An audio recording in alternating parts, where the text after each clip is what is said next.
Welcome to Mind Meets Body and Soul, a podcast that connects the dots between clinical mental health and spiritual holistic wellness. I'm Heather, a licensed clinical social worker and mental health guru. And I'm Devon, a Reiki master, spiritual teacher, and lover of all things woo-woo. We're here to discuss various wellness topics, highlighting the connection between the mind, body, and soul. We'll be offering nuggets of wisdom from each of our fields with the ultimate goal of bridging the gap between our two worlds. Whether you lean more into cognitive psychology or flow with the woo-woo waters, our intention is to help you prioritize yourself and unlock a fresh perspective to healing, growth, and expansion. We're so excited you're here. Let's jump in. Hello, everyone. Welcome back to another episode of Mind Meets Body and Soul. Heather here, bringing in episode 33 with my co-host Devon. How you doing? Hi, Heather. Doing well. 33. We love that double number. Love it. It's symmetrical, which is like nice, but also we love our threes. Yes. And we are almost halfway through the month, which I think means we are about halfway through your Growing Mindset Therapy Gratitude Challenge, right?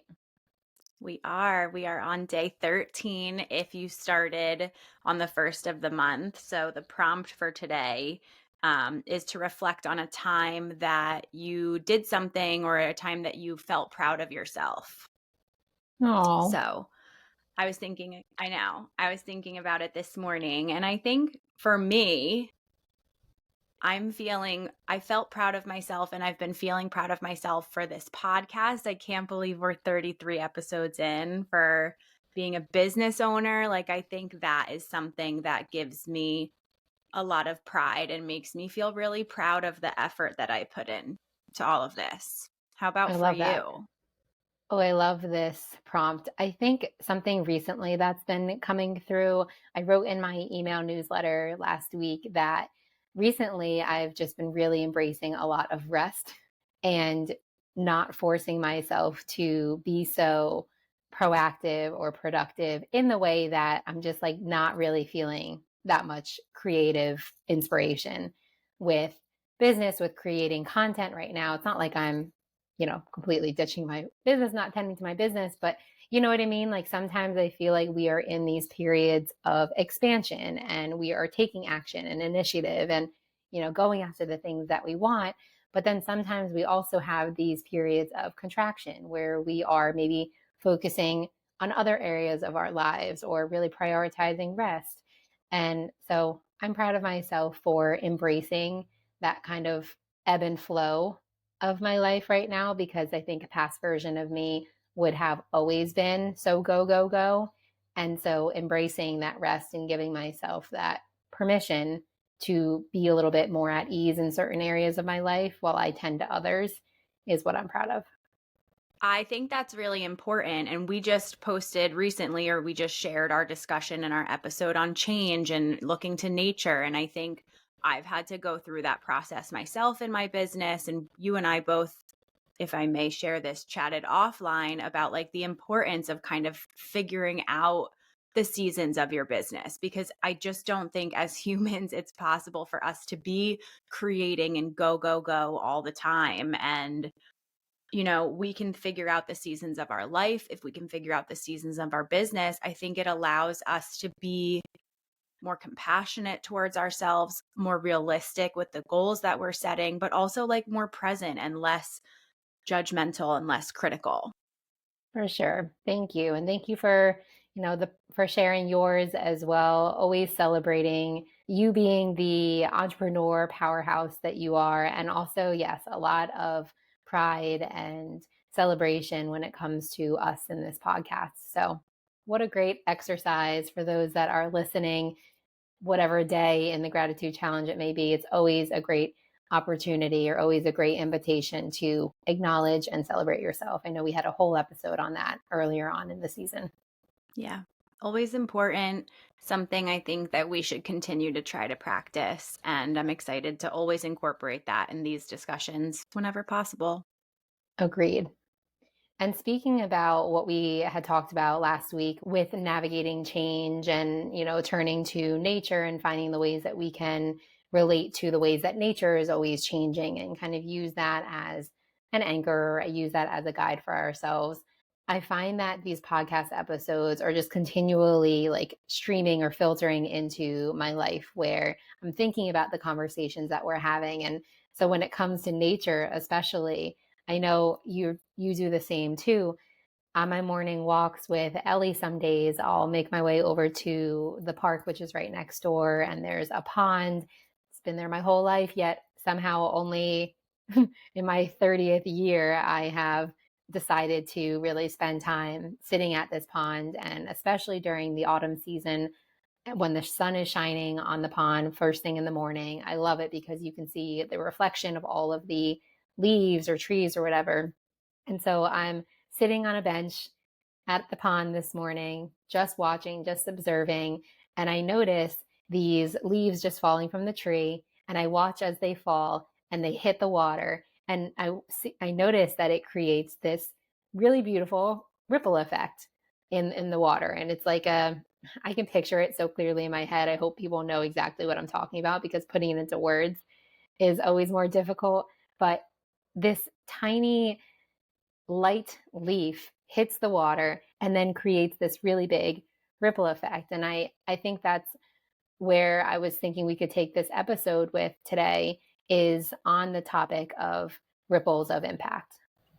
I always love a good story, and that's a very Devon story. And I love that. I always love and admire that you're so like present. I think it would take me a lot of effort to sit and like pay attention to those things. And I appreciate that you're so able to like be in a moment and tune into that moment and experience this, because I do think this simple action of this leaf falling from the tree and landing in the water, creating these ripples, is so easily overlooked, but so impactful. And there's so many connections that I think we're going to be able to make to this natural phenomenon that's happening. So I'm excited to speak more to it. Like my brain's going in 1,000 directions already about like all of the ways or all of the things that are connected to this. Thank you, Heather. I've talked earlier about how I just haven't really been in a place of like creative inspiration. And that's just like me coming up with content and creating content. But I do find that in those moments that I take when I tap into or when I tune into nature and things going on around me, like those kind of serve as the creative inspiration. And so, literally, just this morning, sitting at the pond, watching that leaf fall into the water, which, yes, such a me story to share, me experience to share. But that's what really sparked this topic of conversation. And I also relate it to the time that we're in right now. We're in a time of approaching the holiday season. It's a very giving and loving and connecting season. And so when I think of ripples of impact, I think of the ways that we show up with kindness and with generosity and with love, especially at this time of the year, and how much of a positive and or negative ripple effect that has. Yeah, and as soon as you texted me the story this morning and said, let's have this conversation at some point in the coming weeks, I was like, "Oh my gosh, it's World Kindness Day today, the day that we're recording this episode." So it feels very perfect to be talking to the ripple effect and kindness, and just even to, like you said, the ways that or the impact that we can have in a positive or in a negative way. Everything that we do, I think, has this ripple effect. And it's important to remember that that can go either way. So if we can focus our effort and our energy into creating positive ripples, kind ripples, grateful ripples, compassionate ripples, I think we'd be in a much better world than the ways that we can intentionally or accidentally cause harmful ripples. Yeah, agreed. Love a good synchronicity. Thank you to the leaves falling to the pond and it being World Kindness Day to inspire today's conversation. And, kindness is something that I think it's obvious, right? Like we've been taught to be kind since preschool ages, maybe even before that. But sometimes I wonder how something as simple as being kind gets so overlooked or we forget about it. And so I think coming into this conversation and approaching this conversation, really like sharing as we do from the mind, body, soul perspective on why kindness or why an act of kindness creates such a ripple effect would help us come back to the core of like why kindness. I'm actually very curious about this from like an energetic perspective. Is there insight that you can share with us on, like, I guess, what kindness would look like energetically, or giving kindness, or acting in kind ways, or even like on the receiving end of kindness or compliments? I don't know how to ask the question, but like, what are the energetics of all of this, I guess? Sure. Well, I can actually relate it to what I was seeing at this pond earlier this morning. I was watching this light little leaf touch the pond, and then the ripple effect that it created a really big circle. Again, I'm not using like scientific terms here, but it created a big impact or ripples of impact. And I was like, wow, if something as small as that can create that much of an energetic response, then imagine what something like a compliment or an insult could do. And so when I think of it on the energetic level, we've talked about before how everything vibrates at a frequency. And we've talked about how some of those seemingly more positive things like love and joy, peace, etc., those vibrate at a higher frequency as opposed to the energies of those seemingly more negative energies like sadness, anger, shame, etc., those carry a lower vibrating frequency.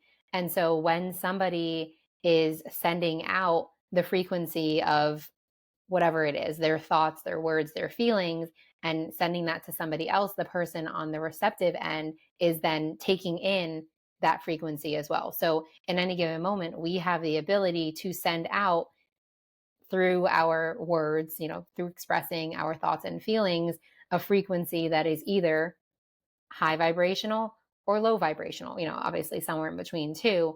But that means that the person on the receiving end is the one then taking that in, and their energy is influenced then by what they're receiving.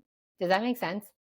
It does make sense, because I think if what I'm hearing is that if you come in here and you're spreading kindness, spreading joy, that's a higher vibrating frequency. So I'm going to then elevate to that level, or at least to some capacity. Whereas if you're coming in here tired, bored, grumpy, angry, frustrated, that's going to be lower, and that's going to bring my average then down to a lower level. So I think we all know, we've all been, right, having a conversation with someone that's on a different frequency, whether they've lifted our spirits, right, quite literally like lifted us to a higher level, or brought us down. I think that makes a lot of sense. Yeah, I think at its core, it's all energetics. I would love to hear on your end too, like from the psychological standpoint, what that looks like. But I really do think at the core of it is the energetic component. And like we all know how it feels to have somebody say hi to us and smile, like a random stranger, or to have someone show up with, a random act of kindness, a compliment. And then we also know what it feels like to be insulted or yelled at or questioned, etc. So that's it from the energetic standpoint. That's what makes most sense to me. How about you from the psychological standpoint? It's interesting because I almost like can't unsee energetics now. And in like all of these conversations, whether I always knew it to some extent or not, I think it's always been a part of my work. I just maybe didn't have like the language, or I couldn't label it as energetics. But of course, everything that you're saying makes a lot of sense to me. And I think it's very similar in my world. Our perspective, our mindset, I think is what's also coming to me too, where like if I'm just going about my day and have my head down, like going through the motions, getting up, doing my morning routine, going to work, checking things off my to-do list, these moments of kindness or compassion or positive energy that's coming from another person, it almost like shifts your mindset and gets you out of that autopilot into a different perspective, into a different mindset than maybe you had been earlier. And then I think we've talked about like the self-fulfilling prophecy and lucky girl syndrome. I think that's then going to put like a pin in my day or like a fork in the road that could change the things that I do or the ways that I interact with people, that then creates exactly what you're talking about, that ripple effect. So I think it's energetics. I think your mindset is at play here. I think too, we've talked about like top down versus bottom up stuff, meaning like my mindset is going to change my actions, my body, language, all of that. But then vice versa too, if I'm feeling energetically lighter, that can also change my mindset. So maybe I have this positive interaction with someone and I feel like that lifts up my energy. That in and of itself might change or shift my mindset. And that's that bottom up approach too. That's a really good point, and I'm seeing it as like when we think about like the mind, body, soul connection here, like I'm seeing it as like if you're on the receiving end, then I think the energetic component happens first, and then it's felt on the physiological like body level, and then mentally you can conceptualize like, oh, this person's giving me a compliment and it feels really really good, right? As opposed to if you were on the sending or the giving end of things. Like it's maybe like a mental, then down to a bodily and maybe energetic where you're sending out that energy. It does make sense. And I'm even thinking too, like, not to change my mind in what I said, but I feel like to bring in the soul piece here, this ripple effect, this kindness, this thing that we're talking about almost is just to me more like of a soul to soul connection. Like I would feel seen, I would feel connected to this person. And I think it almost comes from like the inside out, literally like that ripple effect, right? So it's like if you come in here and are doing something kind or creating a space of kindness for me, that's going to warm me up and light me from like the inside out. And that is exactly that ripple effect that the leaf has too. When it falls, it starts at the center and it works its way outward. Yeah, that's beautiful. I think that's a great mention there on that spiritual level because that's what spirituality is all about. It's just about feeling connected. And on that deeper level, it's feeling seen, it's feeling heard and appreciated and loved. So I think that spirituality or that soulful kind of concept wraps up all parts of the mind, body, soul components of the ripple effect or of like spreading kindness that we've talked about.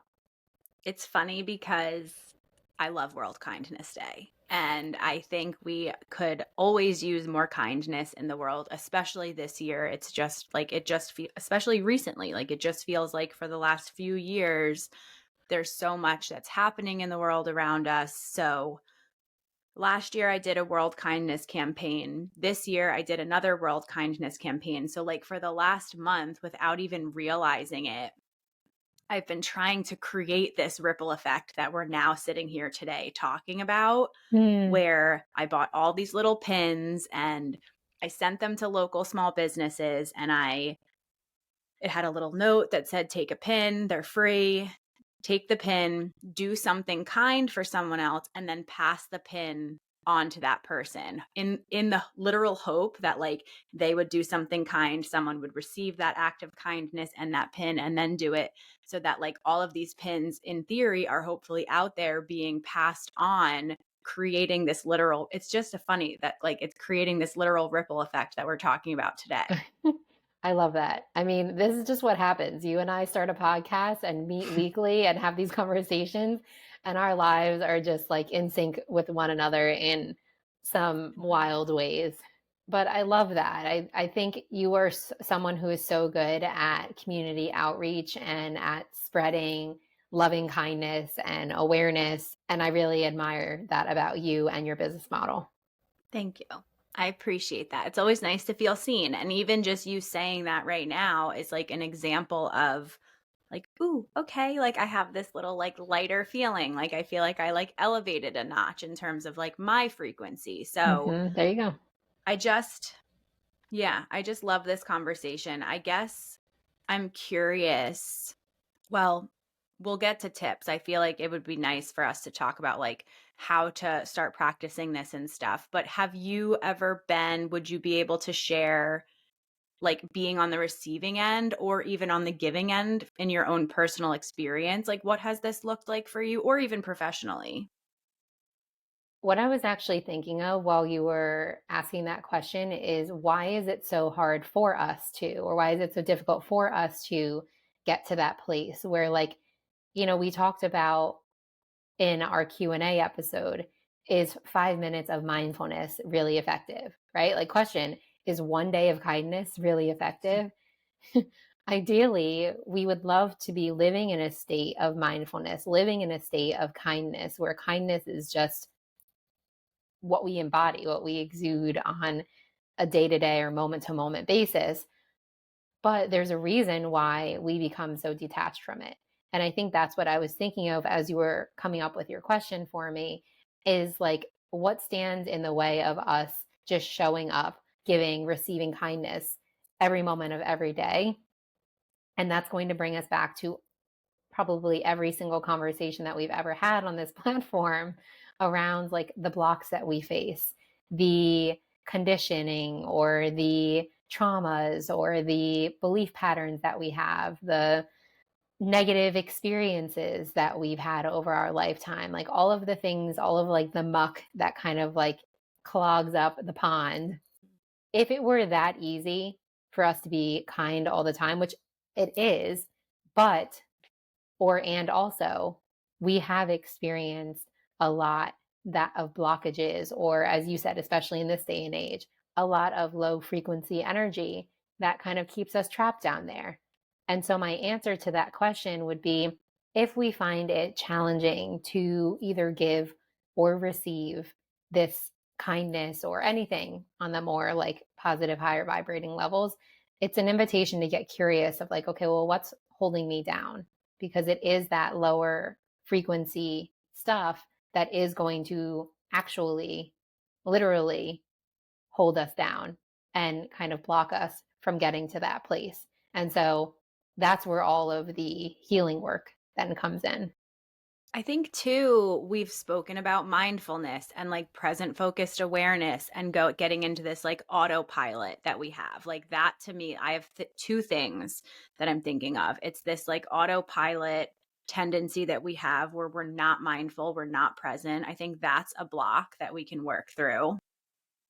But then the other thing is, I think we're, to be honest, like up against a lot when it comes to this because we are wired to pay attention to the negative things more because we are protective of ourselves. Like we have this like survival instinct. So our brain is naturally wired to be like, okay, anything negative that happens today, I'm going to file it away to protect me tomorrow, the next day, the day after that. So we're less likely to pay attention to that person holding the door open for us or that compliment that someone says. One, because that's just how our brain is. And two, because we're probably not even paying attention half the time, right? Like we're in our head running out the door. Someone says something nice, someone holds the door, all these things are happening. We're not wired to pay attention. And then we're literally not paying attention. So it's like a double whammy in terms of being able to notice the impact of this ripple effect. That's such a good point. And along the lines of present focused awareness or mindfulness, whatever it is, I feel like we oftentimes have to retrain our brain to look for those positive things, right? It's like just like the conversation we had in the Lucky Girl Syndrome episode. It's like good things are happening to us all the time. But yeah, we are mentally programmed, from what you're saying, to focus on the more negative things because we are wired for safety and protection. A good practice I think that I have found myself in, and I share this with clients as well, is that at the end of each day, I reflect on some of the positive things that happened and also the things that I did to show up in a positive way. And I think that is a process, or that is a practice that really serves to rewire the brain and to provide the literal proof that good things are happening and that I'm showing up in a way that is loving and kind. You're exactly right that you're creating your creating new pathways in your brain when you're doing that. So you are actually changing the structure of your brain, how you process information. I like to think of it as like filing cabinets in our brain that we all have. And over time, they're generally negative. They're generally the filing cabinets that are like, you're unlovable or you're unworthy, or like they just have this negative thing. Again, the twisted intention here is to try to protect us and for us to store away all the silly, bad, embarrassing things that we do so we know not to do them. But then we end up with this brain full of negative things and we feel horrible about ourselves. So, what you're saying is if you intentionally create space to pay attention to the good things, you're putting a new empty filing cabinet in your brain of like random good things that happen to Devon or lucky girl syndrome evidence. And you're actually then taking the time to sit and take out moments from your day and file them away into those spaces. So it actually is so, so helpful and so, so important for us to do this, which is why a gratitude practice is so important, which is why just reflecting on things is so helpful because it gives us the opportunity to decide, okay, do I want to file this in a negative filing cabinet? Do I want to pull it out and maybe put it into a more positive filing cabinet? Like we get to reorganize our brain structure and create new structure in our brain when we're doing that. Yep. And it makes me think that, like, okay, maybe this is why there is a day that is called World Kindness Day, because it's a little reminder of, like, hey, everybody, pay attention. Here's a day where we are intentionally, mindfully going to be kind. And of course, as I mentioned earlier, the goal is to live in a state of kindness as much as possible or more often than we are unkind. However, we do find ourselves oftentimes on autopilot. And so it's nice to have those opportunities, those moments where it's like, okay, right, today is World Kindness Day. I'm going to go out of my way to be a little bit more kind or to recognize the kindness that's happening around me. Yeah, everything you're saying I think is spot on. I'm a big intention girly in that like I am always curious about the intention for something. So I think November just became my favorite month because we have Thanksgiving. I think it's a great time for focusing on gratitude. And now we have World Kindness Day. Not now, it's been around forever, but we also have World Kindness Day in November. The leaves are changing. It's all about looking to nature. Like I think there's so much in this month. Plus, it's like the end of the year, which can get really crazy and chaotic. So I think everything that you're saying, it's paying attention. It's just all about the intention and really being able to purposefully be kind I or love that. purposefully receive kindness.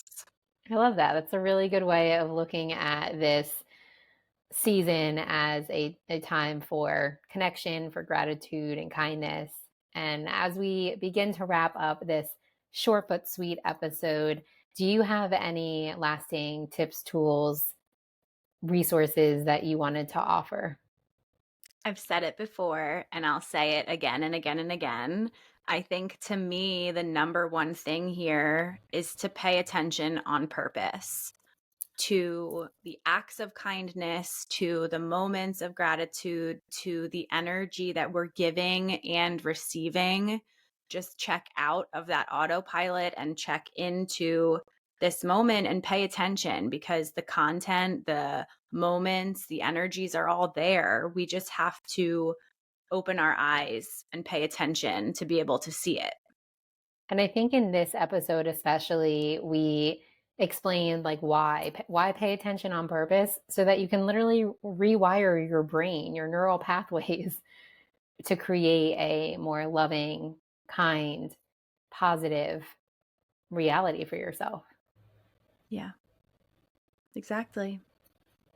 So, what do you have for us, Devin? Any tips, tools, tricks? I think the first thing would be, and I've also said this before too, is to whatever you're looking for outside of yourself, give to yourself first. So when we're talking about the ripples of impact, like, and we're talking about kindness, give that kindness to yourself first. And while it seems simple, that's honestly some of the hardest work is to give ourselves the love, the kindness, the celebration, the acknowledgement first. Because when we do that, and this again is brings in like the law of resonance that we've talked about before, what the energy or the frequency that we're vibrating at is the energy or the frequency that we're going to resonate with, that we're going to attract, or, law of attraction, what we're going to attract into us.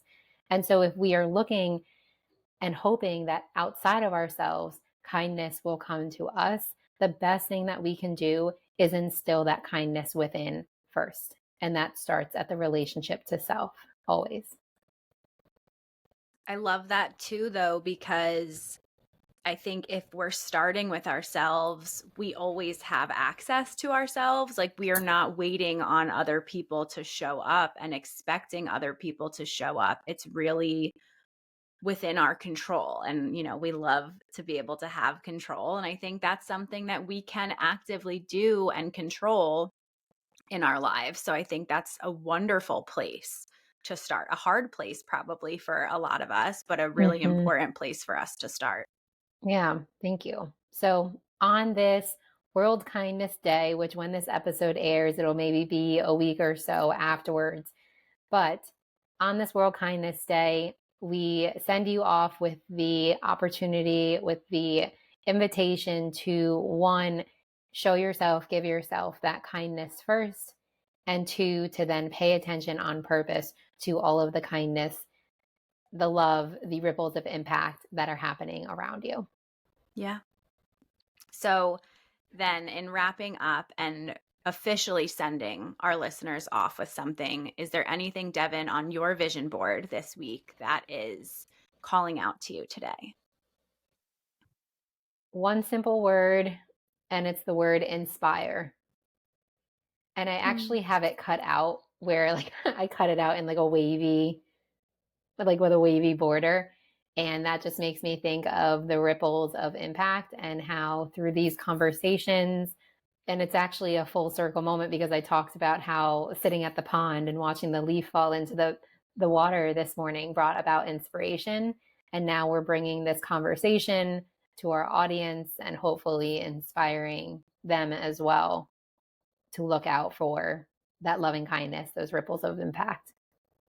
World Kindness Day might be over when this episode launches, but we are hoping to inspire further kindness to ourselves and to others today and every day. Exactly. Well, with that, we wrap up another great episode. We have just a few episodes left in this calendar year. We are going to be taking a little bit of a break the week or two, I think, before Christmas, and we'll be returning at the new year. So we have our guest episode coming next week. We will have one more episode after that. And then the last episode of the calendar year will be another listener Q&A. So at the end of these show notes, Heather will include the link to submit any questions, comments that you may have on all things mind, body, soul, well-being. And we look forward to answering those questions in an upcoming episode. Yes, many more exciting things coming as the year comes to an end, and we're excited to be back again, at the beginning of the new year. So thank you guys always for listening and tuning in, for submitting your questions, for just all that you are. We appreciate you, and we will talk to you next week. Thank you, everyone. Bye. Bye. We are so glad that you took the time to share this space with us. We'll be releasing new episodes of Mind Meets Body and Soul every Tuesday, so be sure to give us a follow and share this podcast with those you love. To connect with us and join our communities, head to the show notes where you'll find our contact information and individual websites. Until next week, stay grounded, keep growing, and trust that everything you seek is unfolding for you.